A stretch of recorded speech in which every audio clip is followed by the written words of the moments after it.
All right, in this tutorial, we're going to move on to how to graph solutions to one-step inequalities.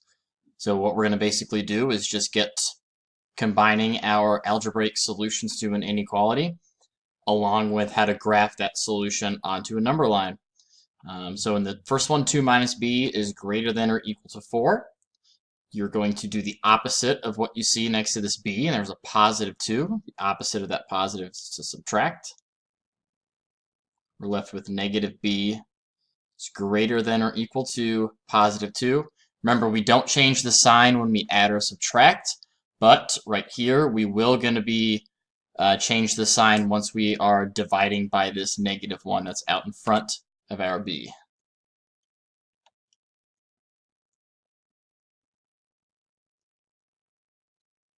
And I guess this is technically a two-step.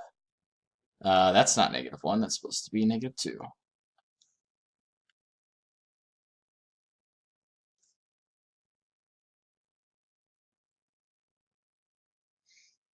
But really the only thing that you're doing right here at the end is just switching the sign of the number that's right in front.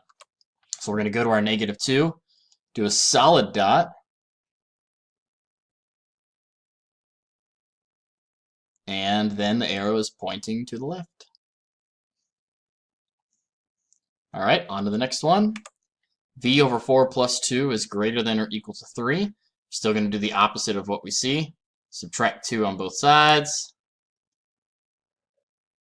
And this is also a two-step, but still should be able to do these if you can do the one-steps, right? Multiply by 4. And then since we're multiplying it by a positive, we're not changing the direction of the sign. And V is going to be greater than or equal to 4. So let's go to 4. Solid. And greater is moving to the right. So combining your algebraic solving with your graphing of an inequality statement.